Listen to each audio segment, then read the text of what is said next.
In recent years, we've seen a lot of games that harken back to bygone eras, trying to replicate the success of games from the 80s and 90s by proving there's still a market for dust-covered genres.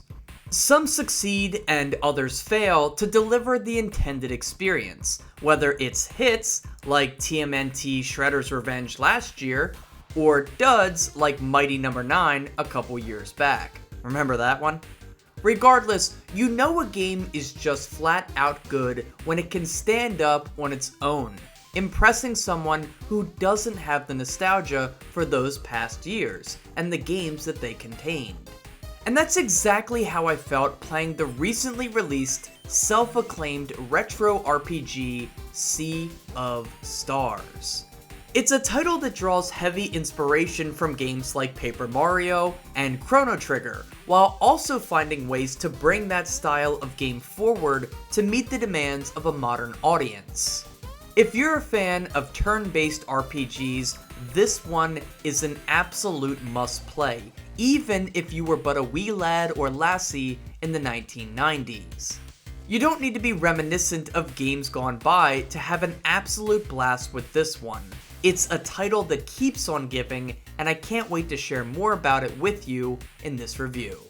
Sea of Stars tells the tale of Valir and Zale, a young pair of solstice warriors duty-bound to protect the world from evil creatures called Dwellers, and they do so by harnessing the power of solar and lunar magic.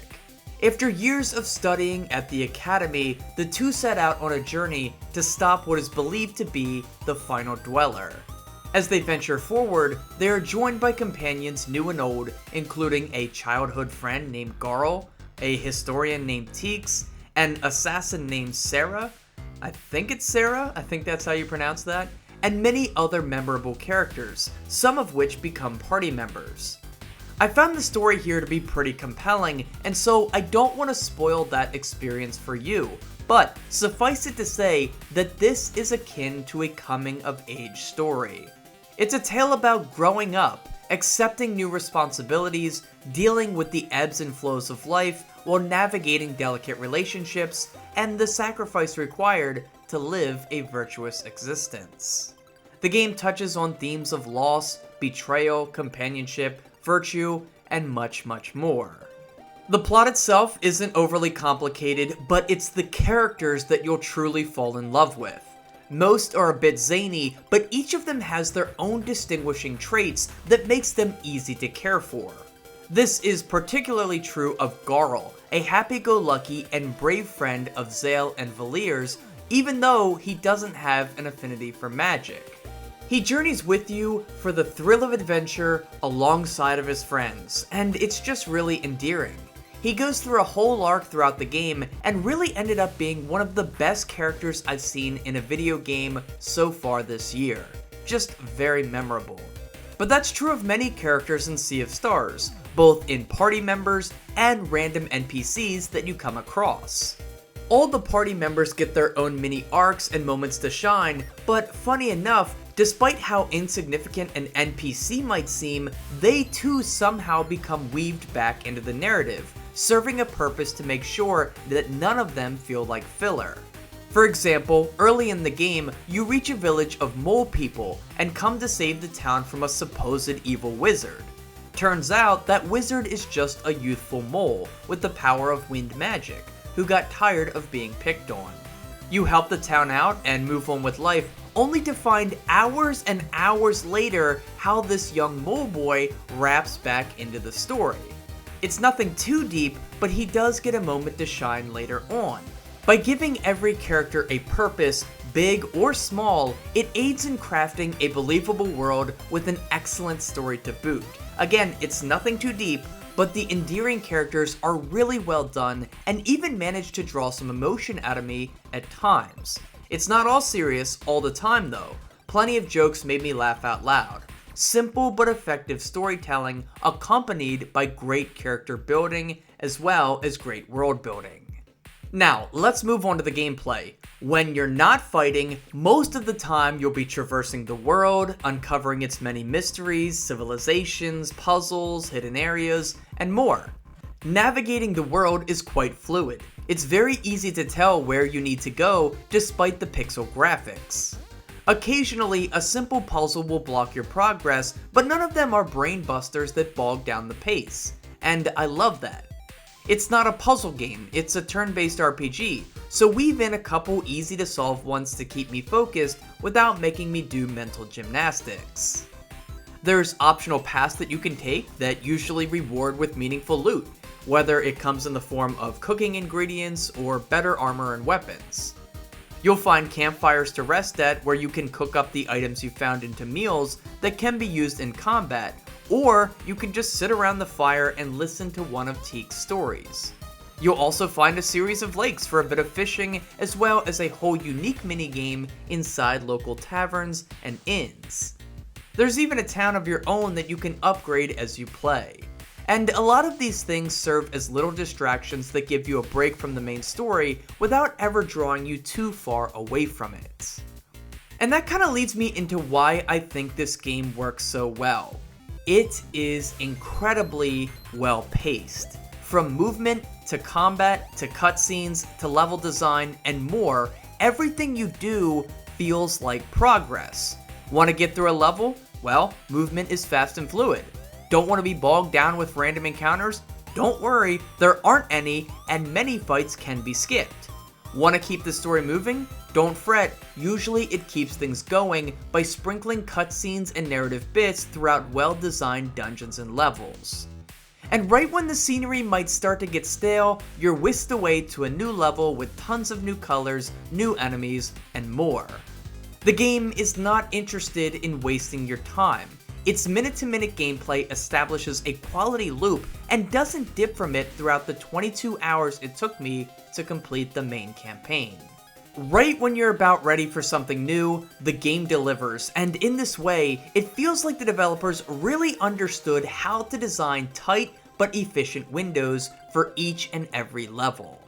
And when you do wrap up that main story, there's plenty more to do, including a series of side quests, a hunt for collectibles, and more. While I didn't have time to chase these other pursuits, given all the other new games coming out this month, I wish I would have. Doing all of them unlocks the true ending of the game, which means fans who are really enjoying the title have something else to look forward to once the credits roll. It kind of reminds me of Tunic from last year. It's just a game that keeps on giving. It's like a giant salute to all the generous backers who helped make the game possible. Oh, and there's fighting too. Combat itself is excellent, which is good considering you'll be fighting about half the time you're playing. As mentioned, it's a turn-based system that weaves in a few different layers to create simple but strategic gameplay. Your party will usually contain between 3 to 5 characters, only 3 of which can be active in a fight at a time. Each character has a basic attack, but also elemental moves that enemies can be vulnerable to or resistant against. Your enemies will usually do a basic attack, but will often weave in super moves that can be negated if you hit them with the damage types displayed above their heads. If you can find a way to deal those specific damage types before the clock runs down, you can negate that attack, but if it does go through, it'll do more damage than a regular move. This alone leads to a lot of strategic thought, as you may have to shuffle a party member in and out while considering how you can connect with multiple types of damage within a single turn. There's almost always a way to break it if you have enough magic points, charged attacks, stunning moves, and a bit of brain power. It's extremely satisfying to be facing a boss and break their super move right before they use it, saving your team from massive damage in the process. You feel great for coming up with the solution and are rewarded heavily for doing so. At the same time, combat is more than clicking options within a menu. Many moves, whether they are basic attacks or magic skills, can be enhanced by engaging in what feels like QTEs of sort. For example, Valir has a move called Moonerang, in which she does lunar magic to every foe by bouncing a moon boomerang off of them.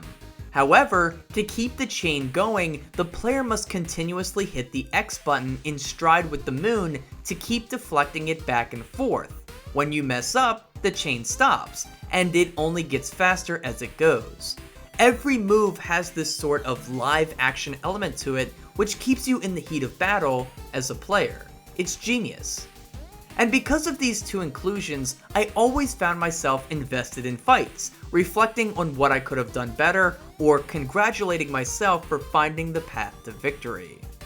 When taking an active role in combat like this, it never becomes too challenging. At least it didn't for me. I skipped a handful of fights throughout, but I was usually keen on fighting to get more experience to level up. With that being said, there's a series of difficulty sliders that can be purchased from vendors throughout the world to make things easier or harder depending on what you want.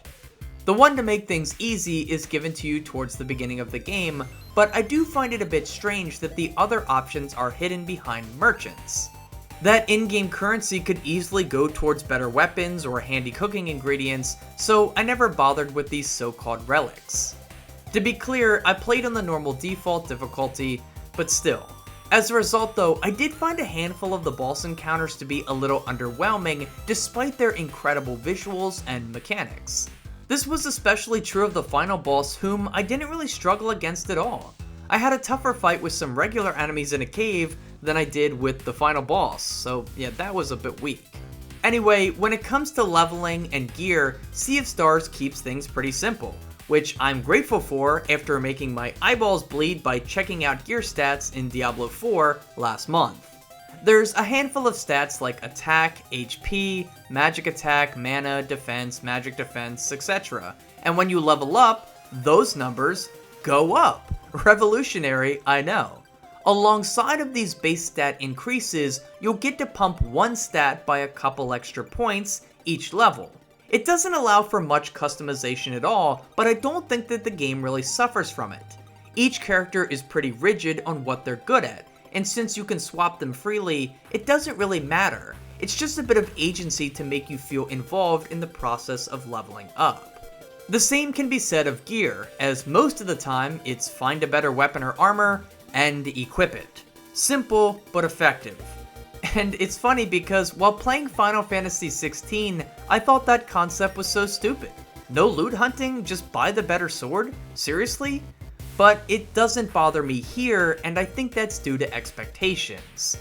This game looks to emulate others from 30 years ago, and so the simpler approach seems warranted and justified here, especially since you can also find chests containing armor and weapons in the overworld, in addition to buying them from vendors. That wasn't the case in Final Fantasy XVI. Anyway, just an interesting point of comparison I made note of.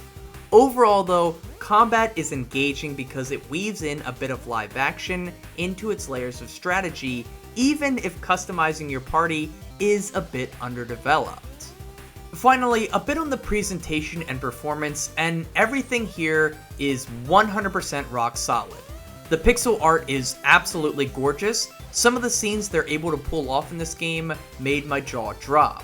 I can't imagine how much work went into it. But it's more than that. It's how the world is brought to life within this now cartoony but lovably nostalgic art style. One of my favorite moments of world building was just going up a bunch of stairs in the final dungeon. Ascending this vast but seemingly pointless staircase in a world full of magic just told me a lot about the villain and how he viewed himself, especially because he teleports everywhere. And the game has many moments like this both in the environmental design as well as how characters are animated. Like, look at this, Teeks is a historian. She's obsessed with finding new stories and investigating new people, so every time she meets someone new, she does this.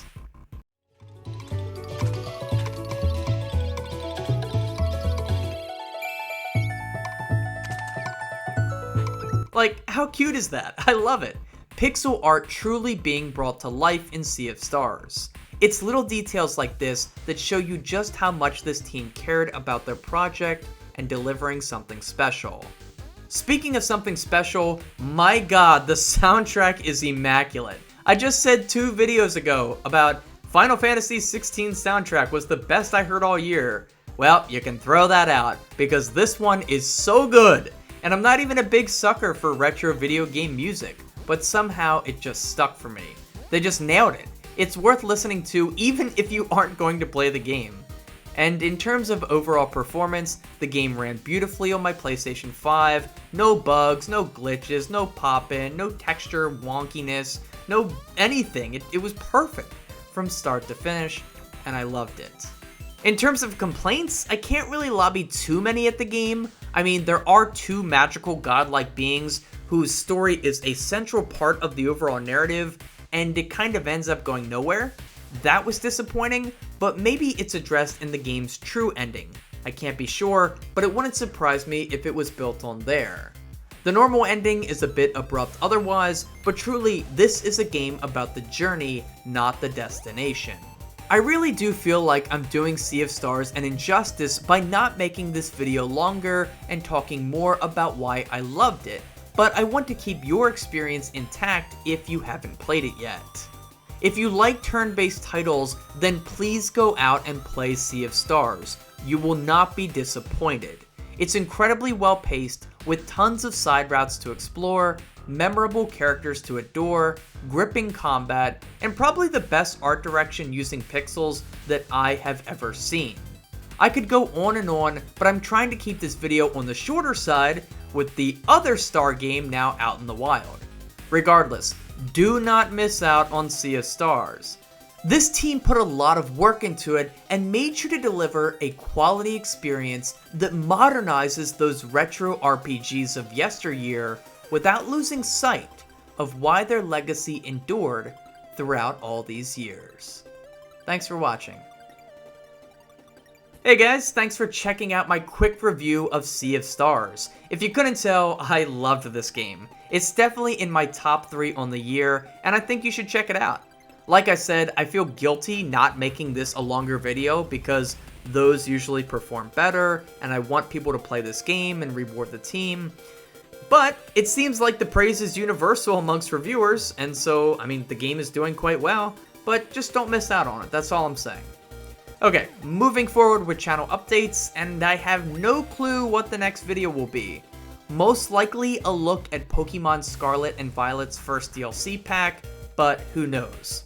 As for Starfield, a video is coming, but I am not rushing it. This was my most anticipated game of the year, and I am taking my damn time with it. It might not be till December until that video is out, who knows, but regardless, I appreciate your continued support and patience as always. Videos are coming, and I just want to take this opportunity to thank you guys because 2023 so far has been the best year on the channel so far. It's like every year we do a little bit better, so that's awesome, and I just really appreciate you guys for that. So thank you so much for watching this video. Please leave a like if you enjoyed it. Consider subscribing for more. Follow me on Twitter at NopNapNarp. Join our Discord, the link is below. And as always, have a nice day and take care.